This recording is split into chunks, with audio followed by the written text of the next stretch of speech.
न राम मौजूद है, न सीता मौजूद है। जो आपके सामने चुनौती है उसके बारे में कोई बात नहीं करता है। जैसे आपने कहा कि कथावाचक केवल राम का वनवास सुना रहे हैं, माँ ने वनवास भेज दिया। अरे हम लोग ये भी बताते हैं, यदि तुम्हारे बीच में तुम्हारी बहन बेटी को कोई कुदृष्टि से देखे तो घर में घुस के उसके घर को आग लगाओ और उसका नाश करो, ये भी कहा जाएगा। ऐसे भी कथावाचकों को जानता हूं, इसलिए यह टिप्पणी किसी निजी के लिए नहीं है। 4-4 करोड़ रुपया लेते हैं कथा कहने का। एक रट लिया कि भाई उन्होंने पैसा लिया, चलो जिन्होंने पैसा लिया उनका नाम लेके बोलिए। जो गलती करे उसका आप नाम तो ले नहीं रहे हैं, और एक के चक्कर में सारे को पीछे डाल रहे हैं गेहूं के साथ घुन। 12-15 साल के सफर में मैं किसी ऐसी सभा में पहली बार बोल रहा हूं जहां मंच पर इस देश के जाने माने कथावाचक और इतनी बड़ी संख्या में माएं और बहनें आई हों, इसके लिए विशेष धन्यवाद। जितने भी लोग यहां बैठे हैं, आप काफी समय से कथा सुन रहे थे। कथा में राम, सीता, हमारे आदर्श, हमें कैसा होना चाहिए, हम ऐसे क्यों हैं, बॉलीवुड, ये तमाम सारी चीजें आई। मेरे किसी उद्बोधन में ये सारी चीजें नहीं होती हैं। यहां से आपको पता चलेगा कि हम हैं कौन। हम हो सकता है राम की बात कह करके, सीता की बात कह करके अपने वर्तमान को समझते हो कि हमें ऐसा होना चाहिए। न राम मौजूद है, न सीता मौजूद है। जो आपके सामने चुनौती है उसके बारे में कोई बात नहीं करता है। मेरे बारे में एक बात साफ है, मैं सम्मान सबका करता हूं, लेकिन झूठ किसी का सुनता नहीं हूं मैं। और किसी भी जगह, किसी मंच पे अगर मुझे कोई बात ऐसी लगती है कि हो सकता है कि मेरी बात से कुछ लोग असहमत हो, लेकिन किसी को अपमानित करने का मेरा कभी कोई इरादा नहीं रहा। मैं महाराज जी की कथा सुन रहा हूं। इस देश में कथावाचक बहुत हैं, अनेकों कथावाचक हैं। हजारों हजारों, लाखों लाखों लोग कथाएं सुनते हैं। ऐसे भी कथावाचकों को जानता हूं, इसलिए यह टिप्पणी किसी निजी के लिए नहीं है। 4-4 करोड़ रुपया लेते हैं कथा कहने का। 1000 लोग आके पंडाल सजाते हैं कथा, और कथावाचक उसको झूठ बोलने का अधिकार नहीं है। क्योंकि कथावाचक आपको अपने इतिहास वो नहीं कि मुगलों ने क्या किया था, इतिहास वो कि राम कौन थे, कृष्ण कौन थे, मां सीता कौन थी, उसे इतना ही बताना है।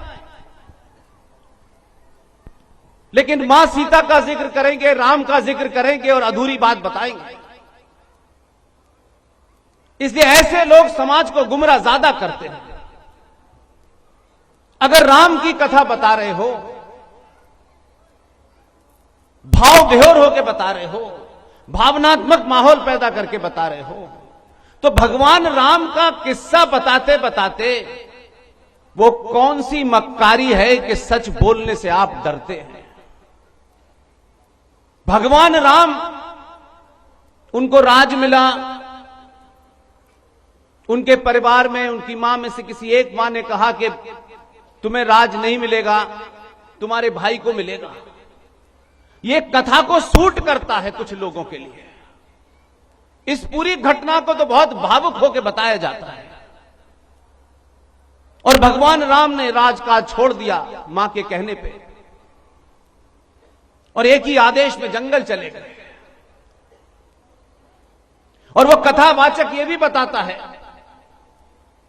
कि जब भगवान राम जंगल जा रहे थे, मां सीता पीछे पीछे थी। भगवान राम के पैरों में छाले थे, मां सीता की आंखों में आंसू थी। ऐसा दृश्य लगता है ये कथावाचक वहीं बैठे सब देख रहे थे, लेकिन यह भी मेरा विषय नहीं है। कथा कहने का अपना अपना ढंग होता है, लेकिन वो पूरी कथा में सब कुछ राम का चरित्र बताते हैं। लेकिन लाखों लोग जो सामने बैठे हैं उस कथा में, वो ये नहीं चाहते कि किसी कथा सुनने वाले को यह भी सच पता चल जाए। मैं उस सच के अलावा कुछ और बताता नहीं हूं, क्योंकि बाकी काम मैंने संतों के लिए छोड़ दिया है। भगवान राम जब जंगल जा रहे थे, जब उन्हें वनवास हुआ, तो भगवान राम के पिताजी के हजारों लोग, राजा महाराज उस समय उस शहर में रहते थे। हो सकता था किसी के घर चले जाते, कहते मेरे पिता ने निकाल दिया है, मुझे अपने घर रहने दो। उन्होंने ऐसा नहीं किया। और कैसे फिर मां सीता का अपहरण हुआ और वो कोई राक्षस उनको ले गया। भगवान राम जब घर से निकले तो गीता, महाभारत, रामायण लेके नहीं निकले। जब घर से निकले तो उनको यह पता था कि जिस रास्ते से मैं जंगल जाऊंगा उसमें कुछ पागल कुत्ते भी मिलेंगे, कुछ हत्यारे भी मिलेंगे, कुछ जिहादी पागल भी मिलेंगे। इसलिए उनके तन पे एक कपड़ा था और धनुष बाण था। राम को उस आदर्श के जमाने में पता था कि धनुष बाण से ही पागल कुत्ते को मारने से इलाज होगा। वही राम जो इतने आदर्शवादी थे, जब समुद्र से याचना करते रहे कि हे समुद्र देवता मुझे रास्ता दे, मेरी पत्नी को एक राक्षस उठा के ले गया है। लगातार वो प्रार्थना करते रहे, लेकिन राक्षस रावण, उसने, समुद्र ने सुना नहीं। लेकिन उन्हीं राम ने जब धनुष बाण को तान लिया तो समुद्र 2 मिनट में अपनी औकात में आ गया और उसने हाथ जोड़कर प्रभु राम को रास्ता दिया। इससे एक ही मेरी मतलब निकलता है, राम की कथा कहो, राम बनो, लेकिन समय आ जाए और जिहादी पागल कुत्ता आपको काटने आए तो उसका सर्वनाश कर दो। इसलिए इस वर्तमान युग में कृष्ण की चर्चा करो, किसी कथावाचक को, देखिए मैं एक बात साफ बता दूं, मैं कथा वैसे भी कम सुनता हूं, ये पहला मौका है कि मैं इतने बड़े आचार्य को सुन रहा हूं। लेकिन इस 12-15 साल के दौर में किस कथावाचक ने यह कहा कि भाई एक बात बताओ, भगवान कृष्ण की खूब लीलाएं होती हैं, कृष्ण जन्माष्टमी भी मनाई जाती है, लेकिन यह कैसे हो गया कि एक ऐसे महापुरुष को,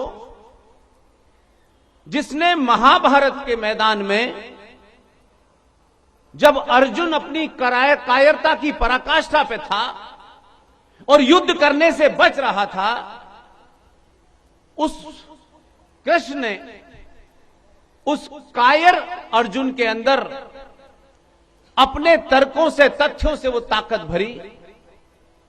हमने इन 70 साल में कृष्ण के 2 ही रूप देखे, उसी के पोस्टर बिके और घर घर में हमने ये पोस्टर लगे देखे, लेकिन किसी बड़े ने ये बताया नहीं कि जिस कृष्ण का चरित्र धर्म और अधर्म के युद्ध के साथ में खड़ा हुआ था, उस कृष्ण को आपने माखन चोर बना करके हिंदुस्तान में बेचा।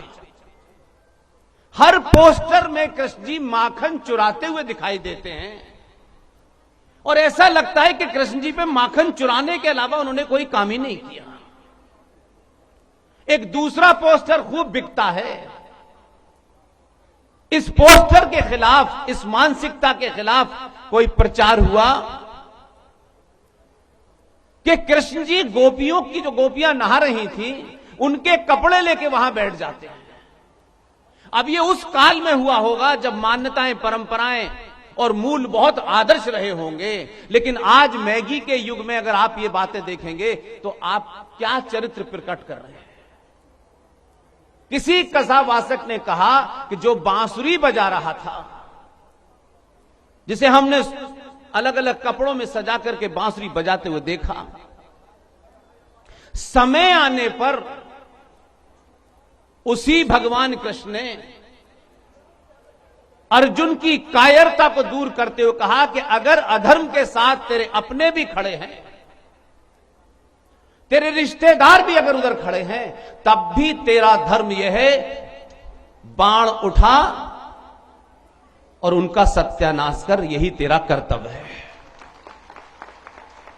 हम इस बात को जरा धीरे से कहते हैं और दूसरी बातों को बड़े तरीके से कहते हैं। इसलिए यह खबर आपके लिए चिंता नहीं होगी, मेरे लिए चिंता इसलिए है कि मैं यही दिन रात पढ़ता हूं। कोई ये बताने के लिए तैयार नहीं है इस देश में कि कम से कम दिन में 10 बातों तो सच बोलो। सुबह उठने से लेकर के सोते तक कोई ऐसा इंस्टीट्यूशन भारत का नहीं है जहां झूठ की पराकाष्ठा न हो।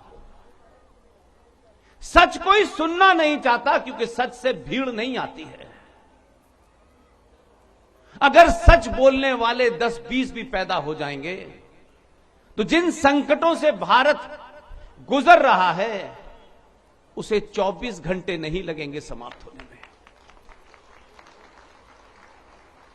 इसलिए आज का सच क्या है? भरत के नाम पे था, राम थे, ये था, वो था, सब कुछ था, लेकिन यथार्थ ये है, हम मक्कार हिंदुओं, लालची हिंदुओं, डरपोक हिंदुओं के कारण हम नेता भी दलाल और कायर ही चुनते हैं। जब वो नेता जाकर के आपका सौदा हो रहा होता है तो ना विधानसभा में उसका मुंह खुलता है, ना लोकसभा में उसका मुंह खुलता है। आपने जो समाज तैयार किया है वो सत्ता पाने और सत्ता के बाद उस सत्ता के सुख को हड़पने के लिए, इससे ज्यादा कुछ नहीं है। अगर बॉलीवुड ही महाराज अगर इस बात के लिए जिम्मेदार है कि बॉलीवुड शराब पिलाना सिखाता है, बॉलीवुड तमाम अनैतिक कार्य सिखाता है, इसी भारत में 22 करोड़ मुसलमान रह रहे हैं, कितनों को शराब पीते देखा है?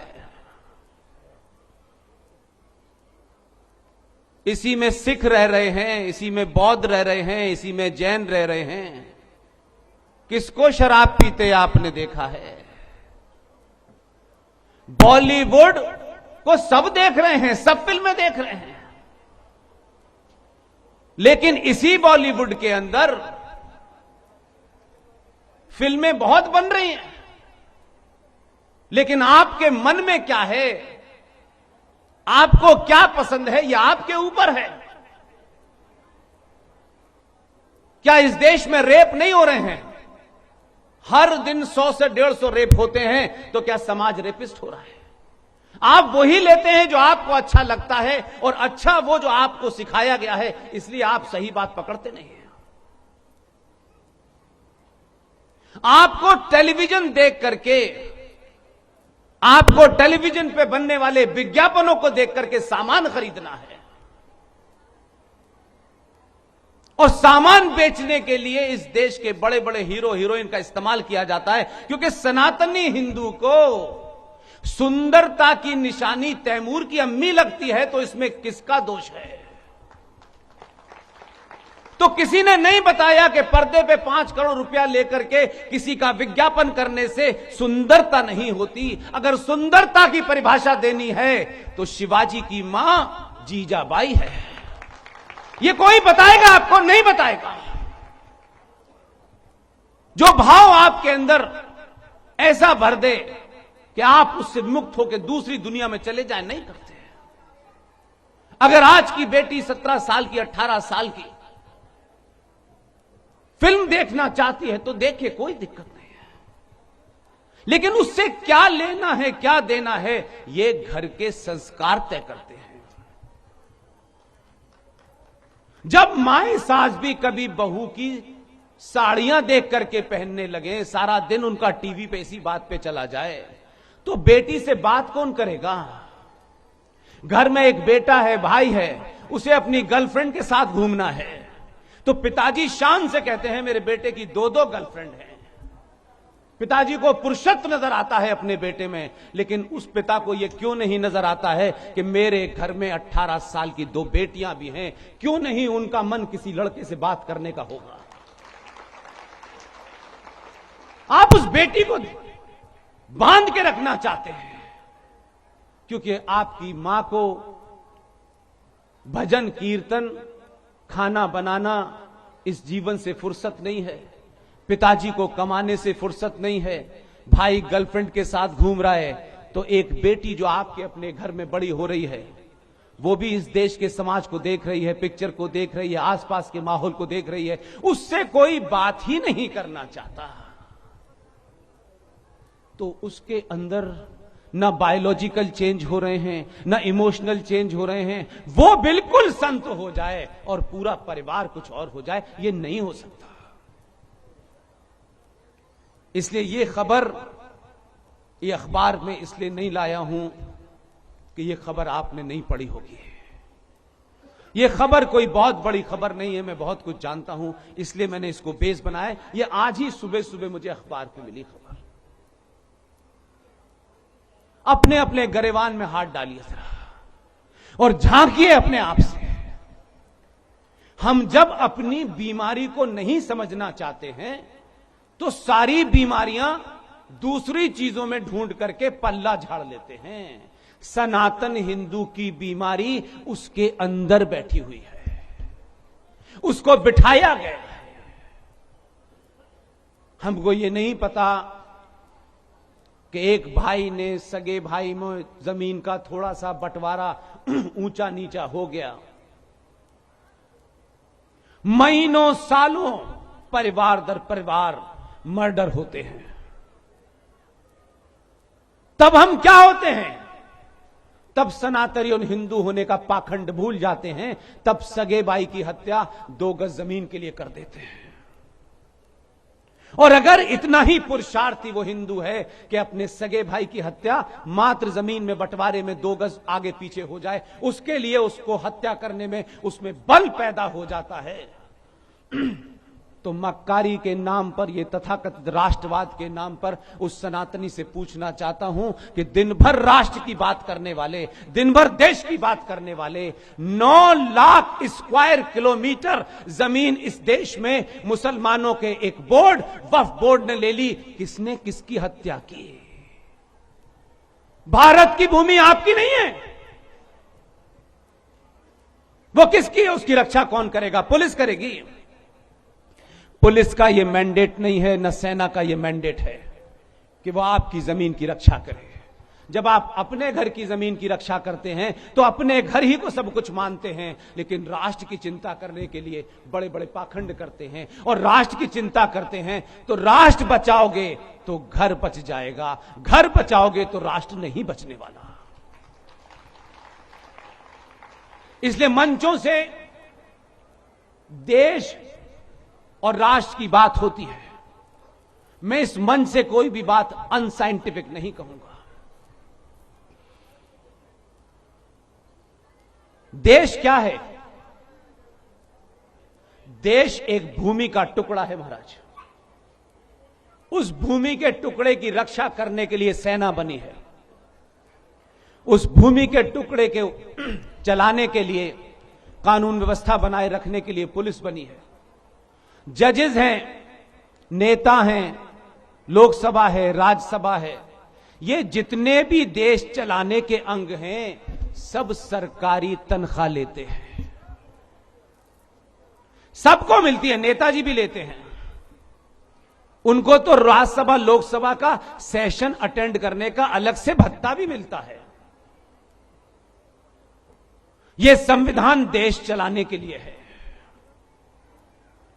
तो अगर देश को चलाने वाले सारे लोग पेड़ हैं तो राष्ट्र क्या है? जिस राष्ट्र को हम लोग बहुत बोलते हैं, राष्ट्र प्रेम, राष्ट्र प्रेम, राष्ट्र क्या है? राष्ट्र को कोई सरकार नहीं चला सकती। राष्ट्र को सरकार दबी दखल देती है जब समाज मक्कार और लालची हो जाता है। राष्ट्र अब मेरी आस्थाओं से, परंपराओं से, सरोकारों से, संतों से, महंतों से, मंदिरों से, आश्रम से चलता है। सरकार उसमें दखल नहीं दे सकती। लेकिन दुर्भाग्य है, हमारे यहां 4 शंकराचार्य हैं, लेकिन 4 शंकराचार्य के बाद 8 और हैं। बताया जाता है ये नकली हैं, ये असली हैं, ये उस पार्टी के फेवर में है, ये इस पार्टी के फेवर में है। शंकराचार्य सनातन हिंदू सभ्यता का सबसे ऊपर का पद है। ताली मत बजाइए, ये सुनिए। अगर समाज में मेरी परंपराओं को, मेरी आस्थाओं को, मेरी मान्यताओं को कोई विदेशी आक्रमणकारी अगर उन्हें चोट पहुंचाता है, तब तो यह समझ में आता है कि वह आक्रमणकारी इस देश की सरकार के द्वारा निर्दित जो सेना खड़ी है उसको निषेध करके आता है, तो जिम्मेदारी है सरकार उसको संज्ञान में ले। लेकिन इसी भारत के अंदर सनातन सभ्यता के मारने वालों को किसी ना किसी चौराहे पे रोज मारा जा रहा है। आज यहां एक बेटी को उठाया, आज वहां एक बेटी को उठाया। कभी बेटी फ्रिज में मिलती है, कभी सूटकेस में मिलती है, कभी दिल्ली के मेहरौली में मिलती है, कभी किसी नाले पे मिलती है। इसमें कितने लोगों ने अपनी चिंता व्यक्त की और सोचा और कहा कि हम अगले 1 महीने तक कथा नहीं करेंगे, और पूरे देश में अगर जहां भी बेटी मारी जाए और जो भी मारने वाला हो, जब तक उसको फांसी ना हो जाए कथा नहीं होगी। ये प्रण लीजिए, ये प्रण के बगैर नहीं होगा। और मैं फिर कह रहा हूं, गुरु बहुत हैं और गुरु घंटाल उनसे भी ज्यादा हैं, लेकिन एक मिसाल देता हूं। एक ब्राह्मण जब उसको यह समझ आ गया कि मुझे क्या करना है, इसलिए पिछले 20 साल में लगातार कह रहा हूं, जिन लोगों को यह गलत फहमी है या जिनका स्वार्थ इस एजेंडे को चलाने में है, ब्राह्मण मां के पेट से ब्राह्मण पैदा नहीं होता, ठाकुर मां के पेट से ठाकुर नहीं होता। सनातन सभ्यता को सही परिभाषित कीजिए। हमारा ये राष्ट्र अनंत अनंत काल से कर्म प्रधान देश रहा है, जाति प्रधान नहीं रहा। जिसने शास्त्र पढ़ लिए, इस आधुनिक काल में जो भी ज्ञान की किताबें जिसने भी पढ़ ली, वो किस मां के पेट से पैदा नहीं हुआ है ये महत्व नहीं है, वही ब्राह्मण है। जिसने अपनी बहन को, बेटी को, घर को, परिवार को, समाज को और इस देश को बचाया, वो किस मां से पैदा हुआ है वो महत्वपूर्ण नहीं है, वो बचाने वाला छत्री है बस। इसलिए कर्म प्रधान देश को जाति प्रधान में बांटा और हजारों दुकानें चल रही हैं। इसलिए उन कथावाचक से मैं बिल्कुल एक राय नहीं हूं। वो बहुत बड़े हो सकते हैं, बड़े गिनती से नहीं होते कि कितने सुनने आ रहे हैं, लेकिन हमारे यहां कथा इस बात से तुलती है कि वो 5 करोड़ रुपया लेते हैं, इसलिए कथावाचक हैं। ऐसे कथावाचक भारतीय समाज को नहीं चाहिए। क्यों नहीं चाहिए? मैं इसलिए कहता हूं, वो राम की कथा सुनाते हैं, उनका सम्मान करता हूं, मुझे कोई निजी तौर पर लेना देना नहीं है, ना जीवन में मिला हूं, ना मिलने की कोई इच्छा है। लेकिन सवाल सिर्फ इतना है, ये बात अगर मैं यहां नहीं बोलूंगा तो मुझे जाते वक्त चैन नहीं आएगा कि एक इतना बड़ा कथावाचक मंच पे हो, इतने सारे लोग कथा सुनने आए हों। कम से कम ये बात उनको पता होनी चाहिए कि वो कथावाचक 5 करोड़ ले, 100 करोड़ ले, ये मेरा विषय नहीं है, मेरी उनसे कोई स्पर्धा नहीं है। देखिए, जो सनातन का कार्य आप कर रहे हैं वही सनातन का कार्य हम सब कर रहे हैं। लेकिन आपने कहा कि हम झूठ नहीं बोलते, पर आपने झूठ तो बोल ही दिया जब बिना नाम लिए आप कहते हैं ना कि 4-4 करोड़ लेकर कथावाचक कथा सुनाते हैं। तो फिर तो वो सारे कथावाचकों के लिए हो गया, सारे कथावाचक टारगेट पे आ गए। तो आपने ये तो गलत किया ही। क्या है सनातन की, अब आपने खुद कहा अपने मुंह से कि मैं कथा नहीं सुनता। जब कथा नहीं सुनते आप, तो कथावाचकों के भाव को कैसे समझेंगे? भाई कथावाचक ही कहते हैं कि बेटियों को झांसी की रानी बनाओ। कल अभी पहले दूसरे दिन की कथा में यहां पर मंत्री जी आए, उनसे ही हमने ही कहा कि गाय को राज्य माता का दर्जा दिलाइए। तो कथावाचक के मंच से ही अभी भैया पुष्पेंद्र भैया सुनिए,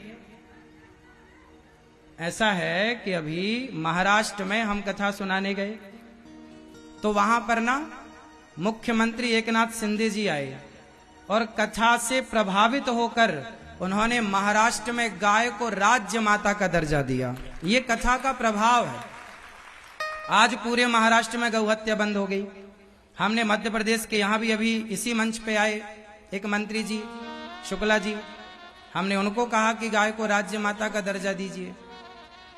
तो कथावाचकों के द्वारा ही समाज में व्यवस्थाएं बड़ी मात्रा में बनाई जा रही हैं, केवल कथा नहीं सुनाया जा रहा। जैसे आपने कहा कि कथावाचक केवल राम का वनवास सुना रहे हैं, माँ ने वनवास भेज दिया। अरे हम लोग ये भी बताते हैं कि जब बांसुरी बजाने से काम नहीं चलता तो सुदर्शन चक्र उठाना ही पड़ता है। हम ही बताते हैं, ये वीडियो सारी वायरल हैं। इस पर हमें डिबेट पर बुला के लोग मांगते भी हैं कि आपने ऐसा क्यों बोला। हम बोलते हैं कि भाई ठीक बोला, हमारे शास्त्र में यही लिखा। इसलिए भैया पहले सुनना सीखिए, फिर सुनाना सीखिए। आप बहुत अच्छा सुनेंगे तो बहुत अच्छा सुनाएंगे। आप कथावाचकों को टारगेट तो करते हैं पर कथावाचकों को सुनते नहीं हैं। एक रट लिया कि भाई उन्होंने पैसा लिया, चलो जिन्होंने पैसा लिया उनका नाम लेके बोलिए। जो गलती करे उसका आप नाम तो ले नहीं रहे हैं और एक के चक्कर में सारे को पीछे डाल रहे हैं गेहूं के साथ घुन। अब हम तो यहाँ कथा सुनाने आए हैं। महाराज जी से हमने कितने पैसे लिए? महाराज जी की कृपा से आए, उनके आशीर्वाद से। महाराज जी खुद साक्षी हैं। महाराज जी हमने आपसे करोड़ों लिए। फिर ऐसे में अब देखिए यहाँ आके आप जो भी बोलिए नाम लेकर बोलिए, जिसको बोलिए उसका नाम लीजिए। गलत है समाज में लोग तो गलत को गलत कहिए, और जो अच्छे हैं तो अच्छों को अच्छे कथावाचक भी तो हैं। हमारे देश में ऐसे ऐसे कथावाचक हैं जिनके द्वारा ना जाने कितने हिंदुओं का धर्मांतरण रोका गया, धर्म परिवर्तन रोका गया। मैंने अभी बात की कल परसों यहाँ भी वहां भी कि कितना तेजी से धर्मांतरण होता है। मैंने शिवाजी के बेटे संभाजी के बारे में भी बात की थी एक दिन कि उन्होंने उनके नाखून नोचे गए, उनके शरीर में जलते सरिया डाले गए, तलवार की नोक पर धर्मांतरण कराया। वो मर गए पर उन्होंने अपने धर्म को नहीं छोड़ा, लड़ते रहे आखिरी दम तक। हम लोग कथा से यही ऊर्जा भरते हैं कि भैया लड़ो। एक दास अनिरुद्ध ही एक ऐसा कथावाचक है जो कहता है खुले मंच से कि पाकिस्तान से भगाए गए तो भारत आए, बांग्लादेश से भगाए गए तो भारत आए, कश्मीर से खदेड़े गए तो भारत के कोने कोने में गए। जिस दिन भारत से खदेड़े जाओगे कहां जाओगे भारतीयों? और क्या व्यवस्थाएं हैं। इसलिए मैं कहता हूं बेटियों को तरीके से झांसी की रानी बनाओ और लड़ने की तैयारी रखो। पता नहीं कब गरजना पड़े, कब बरसना पड़े। ये सारी बातें राम की कथा में ही कही जाती हैं। अब वो दौर अलग है ना। वो दौर जिनकी बातें आप कर रहे थे, आप भी उसी दौर के हैं, वो भी उसी दौर के हैं। अब ये नई बातें हैं, नई ऊर्जा के साथ नए बच्चे संभाल रहे हैं, तो नई बातें करके कार्य कर रहे हैं। वो पुरानी घिसी पिटी बातें हम लोग नहीं करते। हम लोग शास्त्रों को अपने शस्त्रों से जोड़ के चलते। हम लोग कहते हैं कि एक हाथ में माला होगा तो दूसरे हाथ में भाला भी होगा, है ना, तुम्हारे घर में घुस के मारेंगे, है ना। इस तरह की बातें कथा से संचालित की जाती हैं और कथा से बताकर समाज में एक नया जोश भरा जाता है और उसका समाज में तेजी से प्रभाव भी दिख रहा है। आज हिंदू जाग रहा है ना, ये कथाकारों के बल से जाग रहा है कि बेचारे गांव गांव जाकर के, घर घर जाकर कथा सुना सुना कर उनके भीतर एक नई ऊर्जा भर रहे हैं। इसलिए हम आपस में ना लड़े। अब होता क्या है कि हम बात करने चले देश की, पर आपस में ही लड़ गए। अब जैसे आपने बोला कि भगवान श्री कृष्ण ने गोपियों के कपड़े चुराए, आप जानते ही नहीं है भगवान श्री कृष्ण की लीला को। अरे गोपियां निर्वस्त्र होकर नहा रही थीं, तो भगवान ने कपड़े इसलिए चुराए कि आइंदा आगे से ये निर्वस्त्र होकर स्नान ना करें, क्योंकि निर्वस्त्र होकर नहाना गलत है, समाज में गलत मैसेज जाएगा। भारत में कृष्ण ने कपड़े चुराए इसलिए हमारे यहाँ की स्त्रियां निर्वस्त्र होकर नहीं नहाती, कपड़े पहन के नहाने की एक परंपरा है। तो भगवान ने कपड़े चुराए, लोगों को दिक्कत है कि कृष्ण ने कपड़े चुराए, ये कथा सुना रहे हैं। अरे भाई, पुराणों में जो लिखा है, अब आपके हिसाब से तो फिर पुराणों को भी सत्य आप लोग नहीं मानते। हम लोग तो पुराणों को सत्य मानते हैं और जो लिखा है उस हिसाब से चलना पड़ेगा। कृष्ण ने कपड़े चुराए थे ये तो आपको पता है, पर क्यों चुराए थे ये नहीं पता। क्यों चुराए? क्योंकि गोपियां निर्वस्त्र होकर नहा रही थी। यदि ना चुराते तो आज नहाई, कल भी नहाती, परसों भी नहाती, सारा समाज देखता। इसलिए कपड़े इसलिए चुराए कि कहीं निर्वस्त्र होकर नहाने की गलत परंपरा समाज में ना चली जाए। तो उस गलत परंपरा को रोकना भी तो था, नहीं रोकना था। अब जैसे आप लोग ऐतराज करते हैं कि भगवान श्री कृष्ण ने रास रचाए, अब आप लोग रास का अर्थ कुछ, शायद ये बात आपने कही नहीं, फिर भी जब आपने ये बात कही तो ये बात भी आप कहते ही होंगे कि कृष्ण रास रचा रहे हैं, ये बताते हैं कथावाचक। अरे रास का अर्थ तो जानो, रसो वैसा। रास का अर्थ है कि भगवान श्री कृष्ण गोपियों के संग जो रास रचाए वो केवल भोग विलास की लीला नहीं। यदि भोग विलास की लीला होती तो उस रास में शंकर जी भी गोपी बनकर आए, जिन्होंने कामदेव को जलाया था। तो क्या शंकर जी वहां भोग विलास भोगने आए थे? तो वो रास लीला था मिलन भक्त और भगवान का। अब इस गहराई को, शास्त्रों के मर्म को भी जानना पड़ेगा पुष्पेंद्र भैया। बिना शास्त्रों के मर्म को जाने बिना ऊपर ऊपर की बातें, जिन बातों को आप कह के आगे बढ़ जाते हैं, इन बातों से यह देश सुरक्षित नहीं है। इस देश को सुरक्षित रखने के लिए मर गए ब्राह्मण, मर गए क्षत्रिय, मर गए लोग, लेकिन अपने गीता को जिंदा रखा, अपने पुराणों को जिंदा रखा। उन पुराणों की बातें हम लोग क्यों ना करें?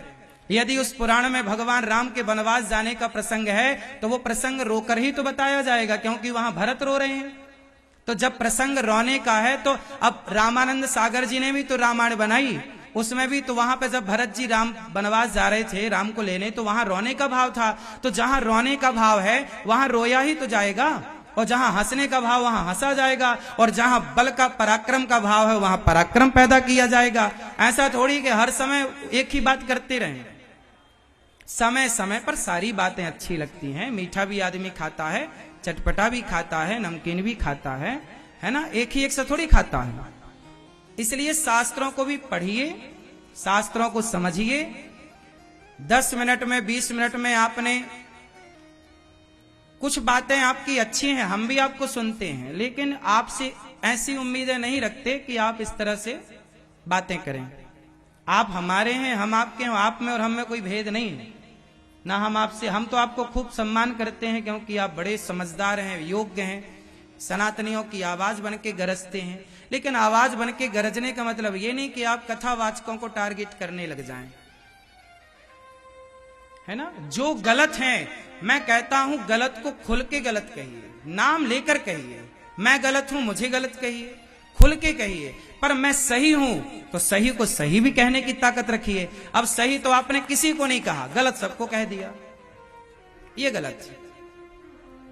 इसका मतलब ये नहीं कि आप सनातन का मतलब ये नहीं कि हम सनातन में एक पक्ष लेके चलें। भगवान श्री कृष्ण रोते हैं, वो रोते के लिए। अब माखन चोरी, अरे भगवान ने माखन नहीं चुराया, भगवान का नाम है चित्त चोर। अब आपने कहा कि कृष्ण माखन चुराए वही लीला सुनाते हो। अरे माखन मतलब मन, जिसका मन मक्खन की जैसा निर्मल कोमल होगा उस भक्त के मन रूपी माखन को भगवान चुरा लेंगे। ये माखन चोरी लीला है। इसके मर्म को तो जानिए। कृष्ण को कृष्णात् परम किमपि तत्त्वम् अहम् न जाने।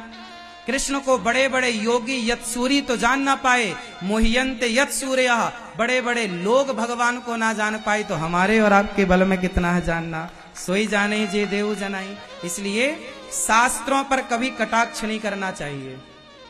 पुराणों को पढ़िए, उनके मर्म को जानिए, उनके रहस्य को जानिए।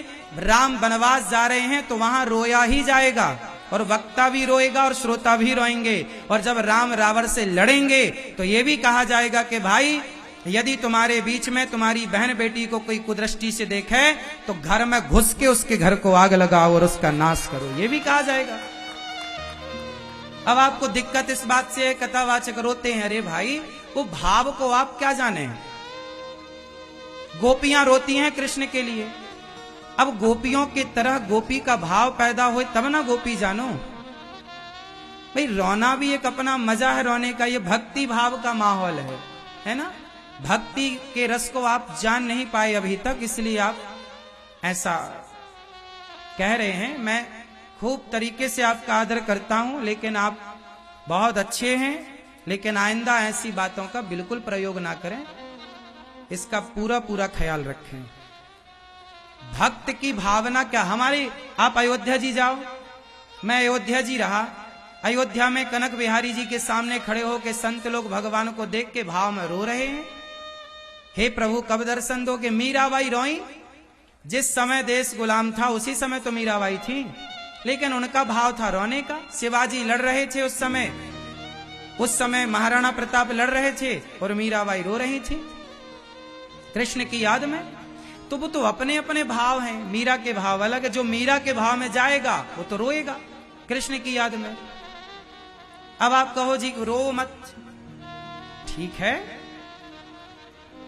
क्या है समझना पड़ता है भाव को। प्रधानता भाव की है, भाव को जानते नहीं। जैसी बातें आप करते हैं ऐसी बातें समाज में करने वाले बहुत लोग हैं। सवेरे शाम पानी पी पी के लोग कथावाचकों को कोसते रहते हैं। ये नहीं देखते कि गांव गांव में आज जा जा करके लोग राम के बारे में बता रहे हैं। डायरेक्ट थोड़ी बताएगा डॉक्टर, डायरेक्ट दवाई थोड़ी लगाता, पहले रुई से घिसता है, कड़वी दवाई मां शहद में मिलाकर देती है। पहले राम के वनवास रुला करके फिर उनको पुरुषार्थ जगाया जाता है कि भाई तुम्हारा मतलब रोने का नहीं, लड़ना भी है। धीरे धीरे ना बच्चे को समझाया जाएगा। एक सीढ़ी चढ़ेंगे, फिर दूसरी चढ़ेंगे, फिर तीसरी चढ़ेंगे, फिर चौथी चढ़ेंगे। इन भावों को समझना पड़ेगा। तो अब हम भागवत करने बैठे हैं तो हमें तो अजामिल की कथा भी सुनानी है, हमें तो गोपियों का प्रसंग भी सुनाना है, और भगवान ने सुदर्शन उठाया वो भी सुनाते हैं, सब सुनाते हैं। ऐसा ऐसा सुनाते हैं कि विधर्मी रोने लग जाते हैं। हाँ या ना। फिर जो रामचरितमानस की बात कर रहा है, जो गीता की बात कर रहा है, वो सारे लोग सनातन के प्रचारक हैं। हम ऐसा नहीं कह सकते कि जी केवल ये प्रचारक हैं और ये तो प्रचारक है ही नहीं। नहीं, आज जो साधु, अब ये महाराज जी हैं, हमारे पूज्य महाराज जी ददरुआ धाम में बैठे हैं। अब बताइए ये सनातन के प्रचारक हैं कि नहीं? ये कथा नहीं सुनाते, ये राम कथा नहीं सुनाते, लेकिन इनके कारण हमें और आपको यहां बैठ करके सुनने सुनाने का मौका मिला, तो ये तो सबसे बड़े प्रचारक हैं या नहीं? तो कोई बोलकर प्रचार कर रहा है, कोई चुप रहकर प्रचार कर रहा है नहीं। कोई आज हमारे बाहर, अब गौरी गोपाल गुरुकुल में 150 विद्यार्थी पढ़ते हैं। सारे विद्यार्थी संस्कृत पढ़ते हैं, वेद पुराण। जिन गुरुकुलों को मुगलों ने, अंग्रेजों ने जलाया, उन गुरुकुलों को ये दास अनिरुद्ध भीख मांग मांग करके आप सबसे और उन गुरुकुलों को बचाए रखा है। जिन मुगलों ने, जिन अंग्रेजों ने जिन गुरुकुलों को उजाड़ा, आज उन गुरुकुलों के बीज को बचाए रखा है। ये भी तो संस्कृति को बचाना है, नहीं है? आज वो बच्चे बचेंगे, वेद पुराण बचेंगे, संस्कृति बचेगी, संस्कार, तो आगे बीज बचेगा तो पेड़ तैयार हो ही जाएगा। इन बातों को भी देखना चाहिए, एक एंगल एक ही तरफ से नहीं देखना चाहिए। जो अली मौला करें, बिल्कुल उनका नाम लेके कहिए।